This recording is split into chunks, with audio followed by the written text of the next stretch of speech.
Hey there, friends. This is Ellen Weatherford. And this is Christian Weatherford. And you are listening to Just the Zoo of Us, the animal review podcast, where we take your favorite animal species and rate them out of 10 in the categories of effectiveness, ingenuity, and aesthetics. We are not zoological experts. Not at all.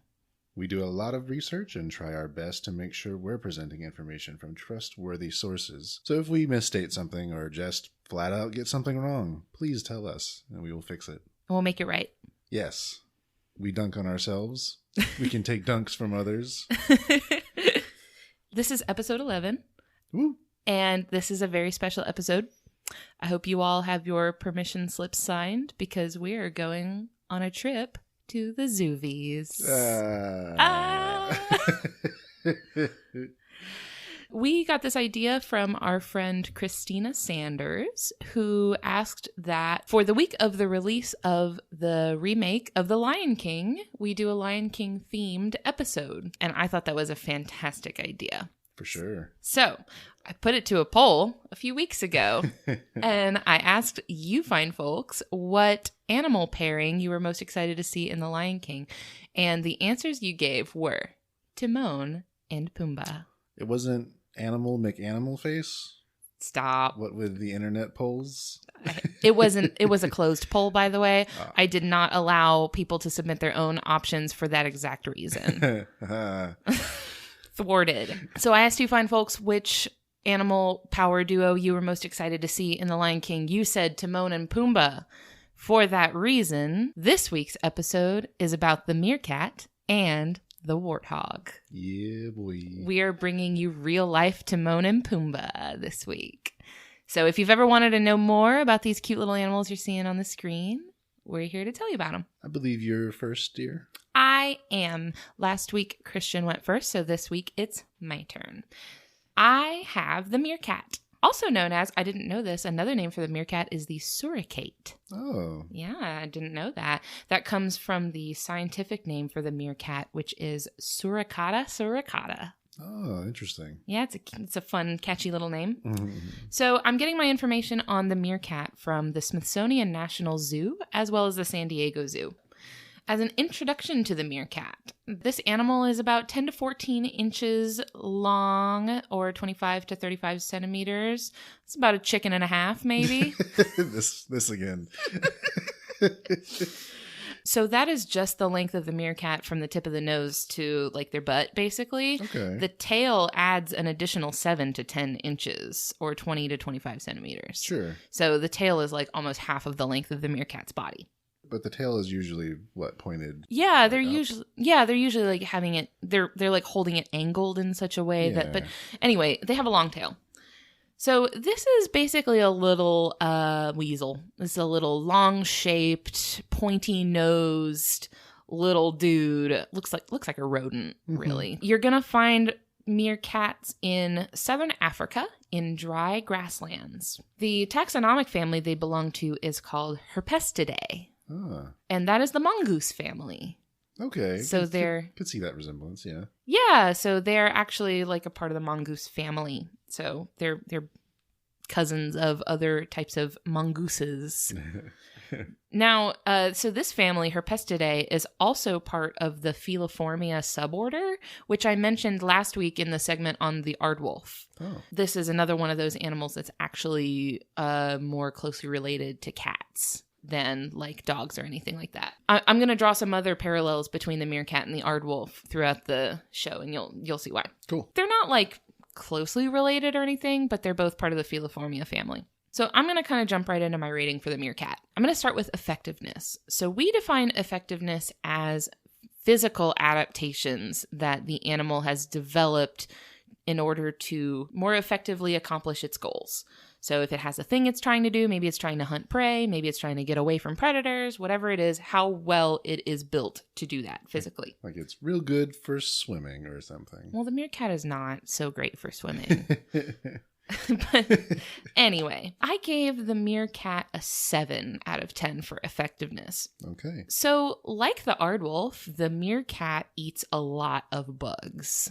The meerkat eats mostly bugs. All right, so that's 1 point in the movie getting it right. Yes, the grubs thing is spot on. Okay. Yeah. So meerkats do eat mostly bugs. But whereas the aardwolf was a highly specialized predator to eat mostly just this one type of termite, the meerkat is a little bit more of a generalist. So it does eat a lot of those termites and it eats a lot of bugs, but it also eats other things. Like it will eat small animals. It will eat like scorpions, snakes, stuff like that. But it does also eat fruit and like roots and like vegetation and stuff like that. So kind of a little bit more omnivorous of a style. They're not a strict insectivore like an aardwolf is. So the meerkat is a little bit more built for generalization. Their approach to hunting their insect prey is focused a lot more on digging. They have a lot of physical adaptations that optimize them for digging. They have a really keen sense of smell that lets them find their prey underground. They have really, really long claws on their front paws that are not retractable. Oh. They are out all the time. Sun's out, guns out. And the sun's always out, baby. So they have those long claws that are built for digging.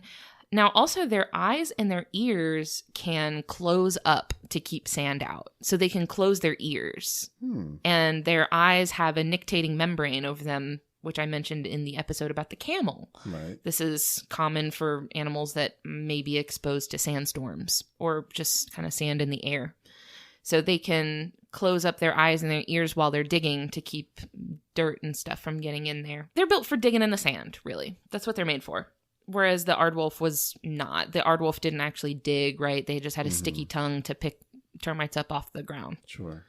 Some other adaptations the meerkat has that makes it really, really good at eating all these general critters. They have some immunity to venom from scorpions and snakes. Okay. So they do eat scorpions, and sometimes they get stung by scorpions, or they'll get bit by snakes, and they have some immunity to it. Now, that's not 100%. Sure. So sometimes they can die from venom, sometimes they don't. So it's not 100%. So I gave them like a little bit of points for that, but not a lot because it's not like surefire. Resistance. But it's resistance. It's not total immunity. So I gave them a little bit for that. They have these dark patches of fur around their eyes that I refer to as eyeliner. Although it's like eyeshadow, I guess. It's more eyeshadow because it's like a big blotch of black fur around their eyes, and that reduces glare from the sun, so that lets them see better. They also have a tapered snout that lets them get their nose into tight spaces. So like termite mounds and stuff, their nose is very pointy so that they can get it in there. Meerkats also don't really need to drink a lot of water because they eat roots and they eat fruits like melons and stuff like that that have moisture in them. So they're getting the water that they need from their food. Awesome. That's pretty cool. Yeah. So it's a 7 out of 10 for effectiveness. It's pretty good. Yeah. It's not the best, but they're a little bit more versatile. Like they can eat a lot of different stuff and they're a little bit more of a generalist. Yeah. So they're well suited to what they're doing. Going for the spice of life. Yeah, that's a 7 out of 10 for effectiveness.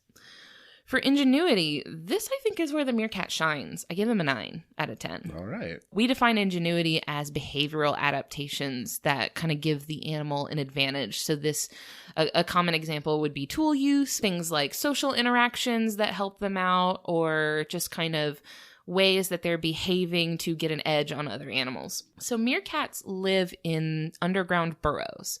And in these burrows, they live in big groups that are called mobs. And the mob is typically around 10 to 15 meerkats, but it can be up to 30. So it's a lot of meerkats all living together in this burrow together. So the mob is kind of like a neighborhood. It's made up of different families, and each family consists of a breeding pair and their offspring. So kind of like how a neighborhood will have a bunch of different families living together in it, that's kind of how this is. It's a bunch of different families clumped together to make one group. Within that mob, one of the families will be the dominant pair. So there's kind of one family that's in charge. Meerkat social structure is also matriarchal. So the ladies are in charge. Gotcha. The females are calling the shots. So of the dominant breeding pair, the female will be kind of the head of the whole mob. There's like one dominant female. So rather than there being like a dominant male, there's a dominant female, which I thought was pretty neat. Yeah. So since they have a matriarchal society, when a breeding pair has like offspring, when females reach sexual maturity, they become ousted from the family and they'll leave their family to go start their own family, which is, you'll typically see that in reverse with males leaving their family group and starting their own family group. Like we talked about this with elephants, right? How like the males usually will be the ones that leave the group to start their own. But with meerkats, it's females. The females will leave their family and start their own group. Makes sense. Yeah. So adult meerkats in a mob all share duties and responsibilities of meerkat life. They take turns acting as guards, and guard duty is really interesting because guards will go stand on top of the highest point they can reach, whether that's like maybe it's a log or maybe it's a big boulder or maybe it's a termite mound. They'll stand on top of it and watch.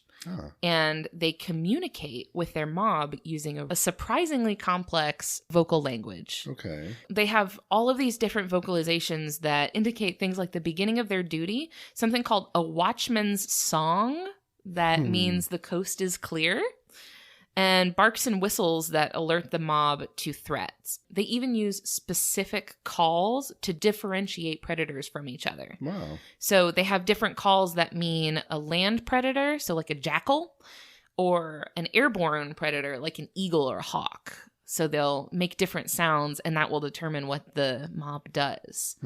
In this way, they kind of negate their vulnerability to predators by using their strength in numbers.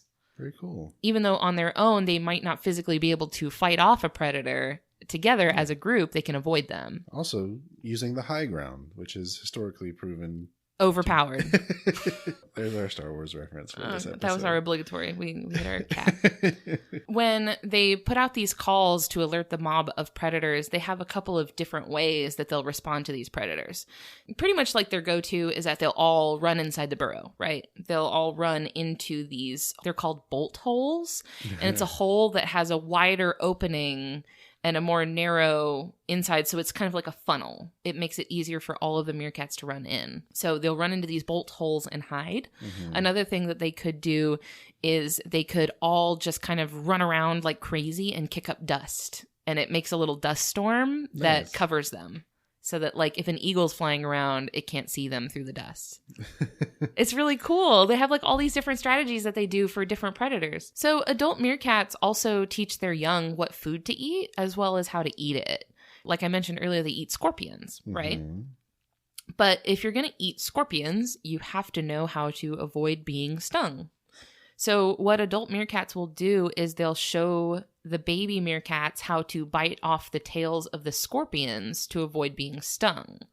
An adult meerkat will find a scorpion, bite its tail off, and then bring that scorpion to their baby and show it. Like, look, I bit the tail off. So then the baby learns that that's what it has to do to eat a scorpion.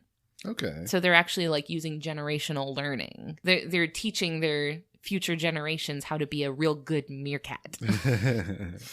So adult meerkats within the same mob will actually take care of each other's offspring and act as babysitters. They'll even help transport each other's babies when it's time to switch burrows. Aww. Like, all the meerkats will like pick up each other's babies. It's not like, oh, this is my baby, so I have to take care of it. Like, they just all take care of each other. It's a very communal lifestyle. The meerkats live in these huge burrows, but even though they're really well built for digging, a lot of times they'll use burrows that have already been made. So they'll move into a burrow that's been dug by something like a ground squirrel or a mole or something like that, and they'll just use that. Okay. Yeah, they'll be like, well, the work's already done, might as well.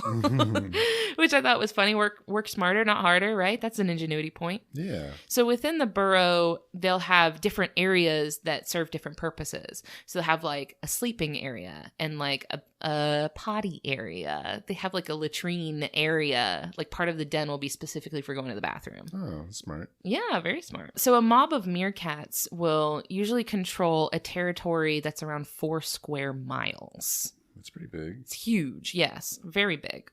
Within that territory, they'll cycle through different sections of the territory every day. This is kind of like the Aardwolf. You know, you have a big territory and you just go visit little different spots of it every day. And throughout that territory, they will have memorized the locations of multiple burrows, and they'll cycle through those burrows every few months. So every few months or so, they'll all pick up and move to a different burrow within their territory. Okay. Yep. So since the territory is huge and meerkats are real small, sometimes those territory zones overlap. This is when the drama happens. This is when it pops off. If two mobs of meerkats meet each other, oh boy, it's spicy. They come out of the alleys. They start walking towards each other. Yeah, and snapping.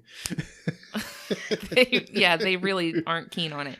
So the San Diego Zoo describes an altercation between meerkat mobs as such. They say, both sides line up across a field and, at the right moment, charge forward with leaps and bounds, holding their tail rigid and straight up in the air.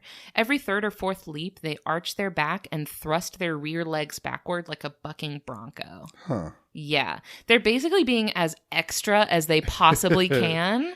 So what they're doing is they're trying to intimidate their rivals into backing down. So usually one of the two groups will back down. They're really just all talk, right? It's a bluffing game. It's just a big game of chicken where they're trying to spook the other one off. Right. So they do this on purpose because they understand that if the confrontation escalates to actual physical contact, it's very likely that they will kill each other. Huh. And, both groups are going to suffer massive casualties, and probably very few of them are going to survive the encounter. So they know that. They know they can kill each other very easily. Since they know that there's a huge risk of dying, they'll choose to back down if they feel sufficiently threatened. So they're trying to fake each other out so that they don't have to actually fight. So I thought that warranted them a bonus to ingenuity for comprehending the cost of war. Wow. Yeah, they get it, right? They understand. They don't actually want to go to war with each other because they know they'll die. I think this was a common theme on the TV show, Meerkat Manor. You're right. So that's my 9 out of 10 for ingenuity, because I think that the way that they interact with each other is just so fascinating. This brings me to aesthetics. All right, let's hear it. I gave them a 7 out of 10 for aesthetics, really? Which is maybe a little surprising because I thought I was going to give them higher, but I feel like they're cuter in person than they are in pictures. Do you know what I mean? I feel like the way that they run around is really cute, and the way that they stand up on their hind legs is cute, but when you just look at a picture of them, they're kind of... Oh, they have beauty in motion. Yes. Yeah, I feel like when you just look at them, they're kind of... they just are. They're fine. They're just fine. Sure. They're fine. Oh, but baby meerkats, though, whew, they're cute. They're small. Boy, are they good. Boy, are they adorable. But yeah, I feel like just an adult meerkat just kind of standing around. I mean, they're pretty cute, but they're not exactly hitting it out of the park for me.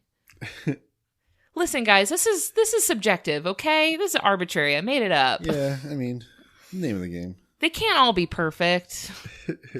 So for a 7 in effectiveness, a 9 in ingenuity, and a 7 in aesthetics, that brings us to a 7.7 out of 10 for meerkat. That's pretty good. So you can round to an 8, right? Sure. That's pretty good. It's a good animal. So I'm going to wrap up with some fun facts. The conservation status is of least concern. They're doing okay. They're doing fine. No cause for alarm here with the meerkat. Sure. Which is maybe due to their popularity in media, because these are very famous little dudes. Mm-hmm. So meerkats are highly beloved in popular culture. Most recently, there is a character in the show Agretzko that is a meerkat. The character's name is Komiya. You've watched Agretzko. I have not. I've seen the first season, and it's been a little bit. Do you know the character Komiya?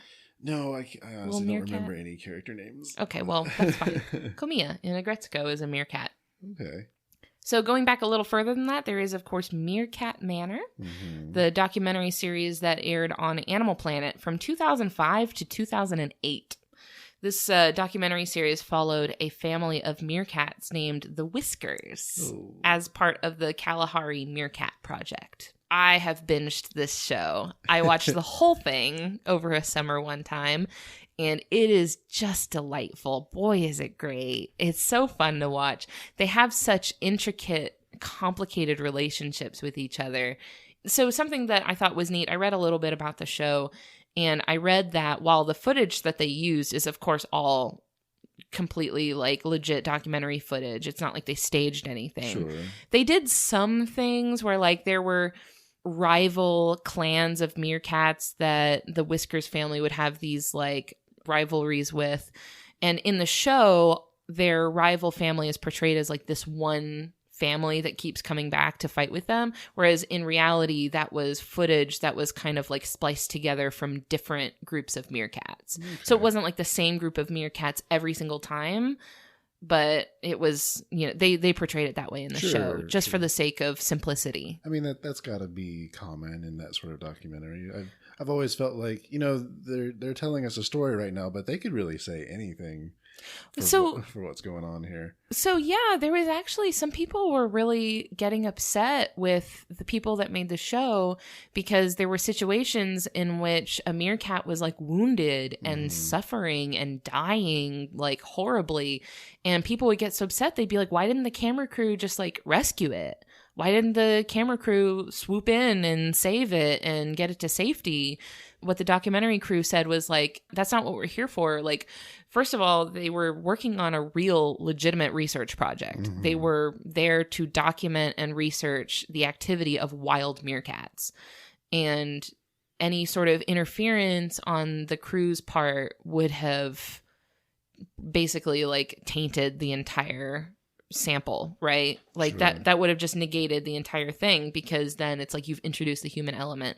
And also they were like, you know, if a meerkat is not doing well and it's not thriving in its environment, like they're basically like letting natural selection take its course. Mm-hmm. They're like, we don't want to contribute to like the preservation of weaker genes that are then going to like affect the long-term sustainability of this meerkat population. So this is like standard documentary film crew ethics, right? If you're making a nature documentary, you don't interfere with what's going on. Yeah. But so that was, some people were kind of uncomfortable with the idea that like this film crew is filming these meerkats suffering and not doing so great, but that's just c'est la vie, right? Just got too real for some folks. Yeah, some people couldn't take the heat, so they had to step out the kitchen. So yeah, that was Meerkat Manor. Meerkat Manor is a great show. If you can get access to it, I definitely recommend checking it out, because it's really, really cool and will give you a really much deeper appreciation for the intricate social lives of these really fascinating animals. And of course, can't neglect to mention Timon from The Lion King. Yeah. Arguably the most famous meerkat in the world. True. Like probably a lot of people's only idea of a meerkat. Yeah, and for me personally, it was just The Lion King and Meerkat Manor, and then the occasional documentary that would talk about them a little bit. Yeah. So a lot of people just know of Timon from The Lion King. Actually, the animators on The Lion King used meerkats at the San Diego Zoo as models for the character design of Timon. And so really kind of the only thing that I would say about Timon being meerkat representation is that, you know, Timon is just kind of wandering around with this warthog and meerkats don't just wander by themselves like that. They live in very, very tightly knit meerkat communities and don't typically stray from them. So there's room there for some fan fiction. Timon, outcast of the meerkat dynasty. I don't know, maybe he's like a meerkat felon that's been like evicted from his community. Maybe he had like meerkat tax fraud or something. What kind of meerkat high crimes has he committed? He ate too many bugs. Oh. This is my prompt for the listeners. What treacherous crimes has Timon committed to be excommunicated from his meerkat mob? Murder? It could be murder. That's up to our listeners to determine. We'll put up a poll. It's fine. Yeah. Okay, so yeah, that's my bit on the meerkat. Excellent job, hon. Thank you, darling. So, my turn. Of course, my animal this week is the warthog. Yeah. I'm sorry, the what? The warthog. Or is it Warthog? No. How did you do it two different wrong ways? Okay, the Warthog. Thank you. The scientific name is, I don't know why I keep getting the animals with the hard ones, but the Phacochoeris africanus. Great job. Woo. My information for the warthog is coming from nationalgeographic.com and the website for our local zoo, the Jacksonville Zoo. That website being jacksonvillezoo.org. Represent. Yes. So a little basic info about our warthog friends. Their height, measured at the shoulder, is 30 inches, or 76 centimeters. So they would come up to almost waist for a lot of people. Can I get that conversion in chickens? How many chickens is that? That would be 2.5 chickens, I believe, all right, stacked great. on top of each other. Now I understand. Okay, thank you. What do we call this system? Chicken scale. The fowl system. No. No. Fowlenheit?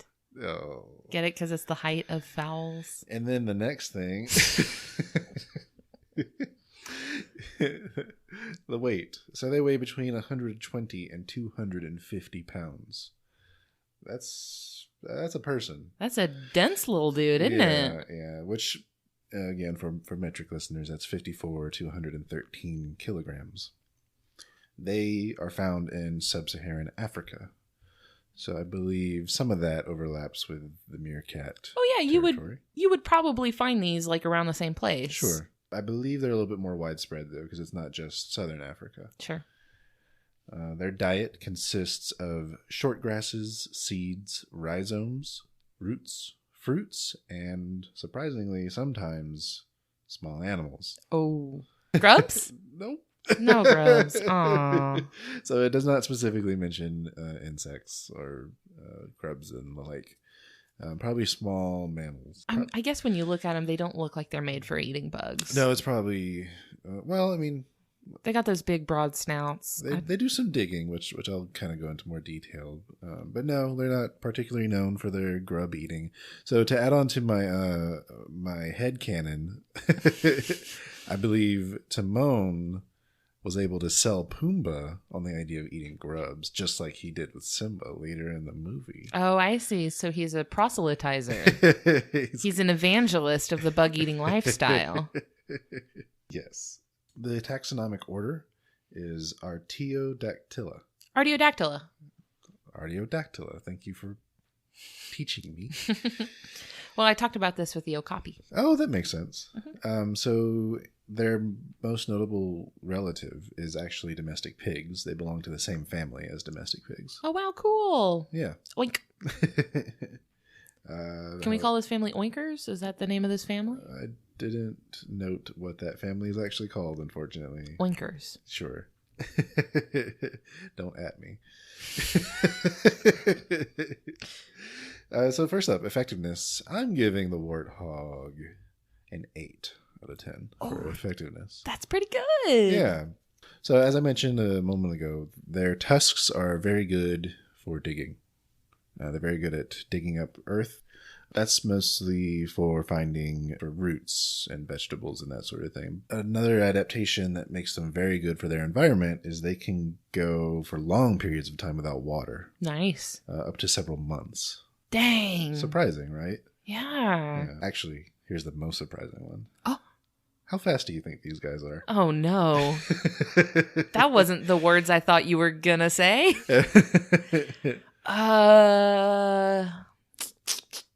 You could do like a relative thing. Like, well, what do you think? 15 miles per hour. Okay.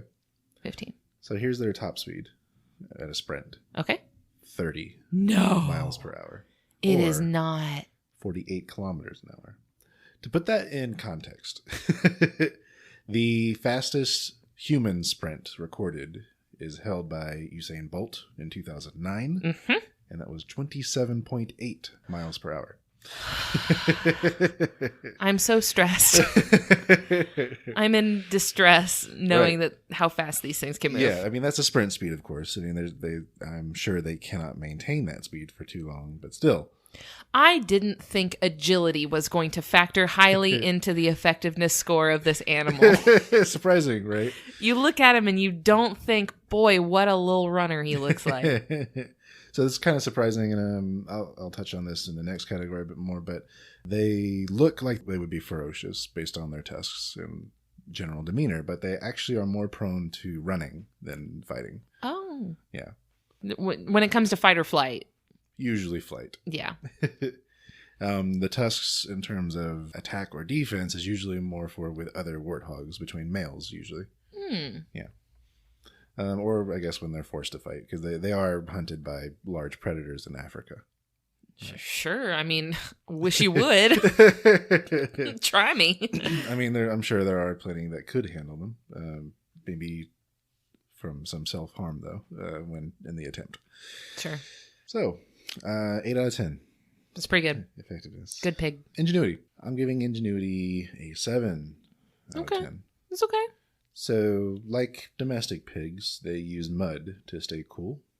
So that's when they do find water, right? They'll use the mud to stay cool, but also to kind of gain some relief from insect bites. Oh, this is like a lotion. Yeah. They're like lotioning. It's like, man, I'm dirty, but at least I'm cool and not being bit. Hey, I can relate to that. That sounds like every summer here in Florida. Yeah. So here's something in common that the warthog and the meerkat have. So the warthog also uses burrows of other animals when it can. Oh. But given its size, that the animal burrow that they usually use is the ones created by aardvarks. Aardvarks aren't very big, are they? I guess their burrows are big enough for warthogs. Sure, go for it. So do warthogs wallow in the mud? Do they do that whole like rolling around in it? And I'm probably taking a little mud bath just to get the mud all over. Boy, that's cute. I think it's funny. I like it. Our dog does something similar. In the grass. On the carpet. Wherever. She might, she makes that oinking sound too. She might be a warthog. Hey, puppy. Puppy. Oh, she's asleep. That's okay. Leave her alone. Oh, boy. So here's something interesting about how they use burrows. So obviously they use them for protection and to give birth. But here's interesting how they enter it usually. So they usually enter their burrows rear end first. Oh, they're backing into it? Yes. Oh. So that they have the entrance kind of guarded by their big tusks. Sure. And I would imagine, since they're pretty front heavy, right? Yeah, I would say that's a fair assessment. They're pretty front heavy. It's probably hard for them to, like, if they're in a small enclosed burrow, they probably can't turn around. So on the Jacksonville Zoo's website, they actually have a folklore listed. And it reads, "A tale tells of why the warthog enters his den backwards. While a warthog was out seeking food, a lion chased him. The warthog ran quickly down into his den to escape and ran right into a porcupine. After receiving a face full of quills, the warthog now enters his den backwards to protect his face." How cute. It's a little folklore there. How precious. Right. And like I mentioned earlier, they will usually choose running over fighting, which I count as an ingenuity point. Yeah. So, 7 out of 10, ingenuity. I pick your battles. Yeah. Pick your battles. Yeah. Aesthetics. Oof. Yikes. Aesthetics. Oof. I think I was kind enough with a 5 out of 10. That's the best they could have hoped for, honestly. Yeah. National Geographic, and I quote, says, "Not among the world's most aesthetically pleasing animals." Rude. Y'all didn't have to say that. You guys didn't even have to do that. That's not even what you guys were there for. Here comes National Geographic going hard in the paint. There's the dunk. Swish. Yikes. So, they have the large flat head covered with warts, which are actually protective bumps. What? I guess the idea there is, against other warthogs with tusks, the bumps help protect their eyes and other kind of sensitive parts of their face. What I don't understand is why make defensive tissue out of something soft, right? Sure. Why not just more horns or whatever? Just throw more spikes on it. You know what I think their face looks like to me? What's that? A rusty shovel. Yeah. Yeah. A rusty shovel. When they fight, you can just kind of imagine two shovels hitting each other. Thunk. Now, you probably were going to mention the baby warthogs. Yes. Okay, yes. I'll wait until you do that then. I'll go ahead. So they're piglets. Very cute. I mean, I think all piglets are pretty cute. Yeah, you can't go wrong with a good piglet. But you know what weirds me out about pigs, and especially piglets? It's the inside of their mouths. I don't know what it is, because it's the way their mouths are designed. You can clearly see their palate. Oh, And you have way more like up close and personal experience with pigs than I do, so I'm gonna take your word for this one. Well, even in the pictures. So, quick shout out to Jack's Zoo again. They recently had some more warthogs born in their zoo, so they have pictures of those, and you can see pictures of people holding them, and they're kind of doing their squealing thing, and you can clearly see inside their mouth. I don't know what it is; it just weirds me out. Now, the piglets at the Jacksonville Zoo, the little baby warthogs, I went and saw them when they were babies. They're not babies anymore. They're full grown now. Oh. Because this was 2 years ago, I think, that these warthog piglets were born. I guess not so recently. Then. Not so recently. But when they were born, I actually went with my friend and took my camera out to the zoo and got to see the baby warthogs when they were like this was probably like the first weekend that they had them like out on the exhibit. Boy, were they cute.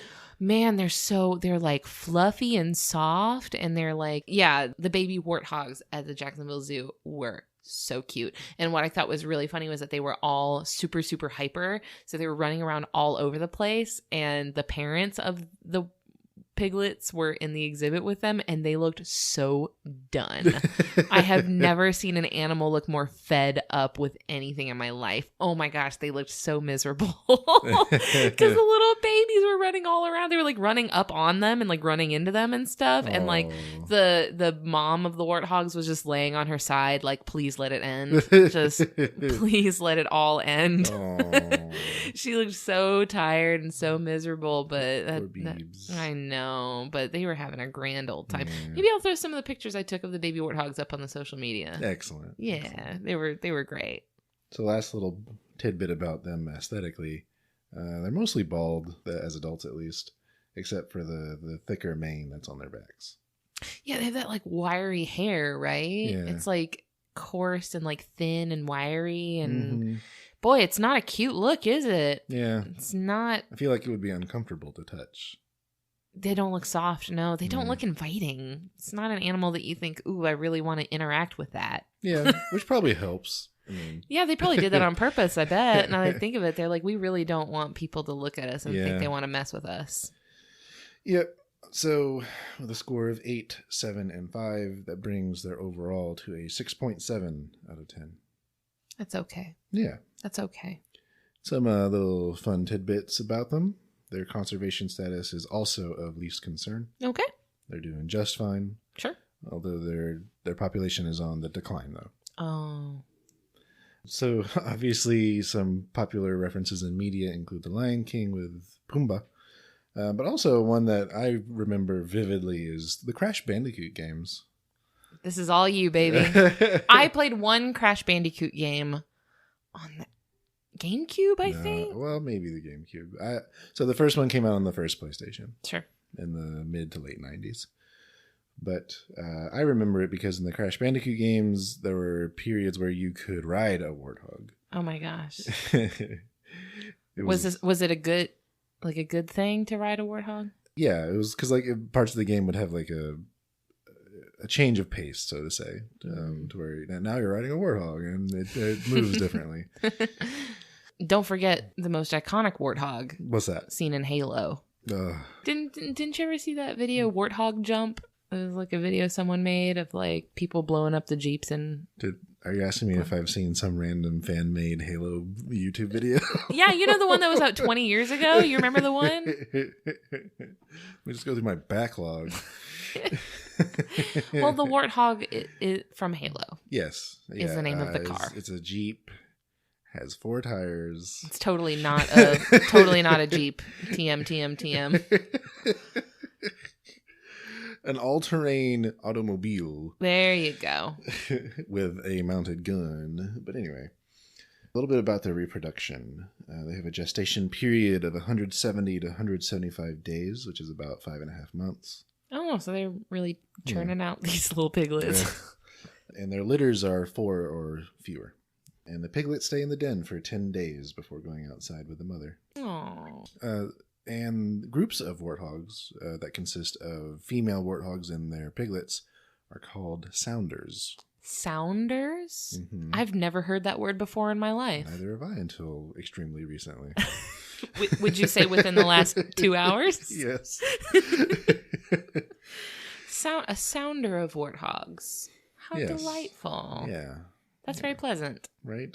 Is a sow like a female warthog? It is, but it's Okay. spelled differently. So a sow is spelled S-O-W, whereas this is S-O-U-N-D-E-R-S. Okay, so you still use is it sow in a bull? A bull is a male and a sow is a female? I did not come across the term for a male pig, or warthog, I should say. Hmm. I feel like that terminology is shared between domestic pigs and warthogs. And Probably. They were probably just like, you know what, we've already got pig words. Just the same ones are fine. Yeah. So that is the warthog. Lovely. I have no stats on their singing prowess. Well, we can safely assume that it's wonderful. Or their flatulence, as is a popular theme in the Lion King movie. Yeah, they were really going for that low-hanging fruit there, weren't they? This guy farts.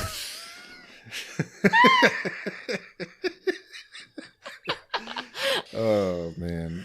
And, jeez. And if you were more interested in a reproduction of warthogs, the Jacksonville Zoo has a lot of details about that I didn't feel comfortable talking about on here.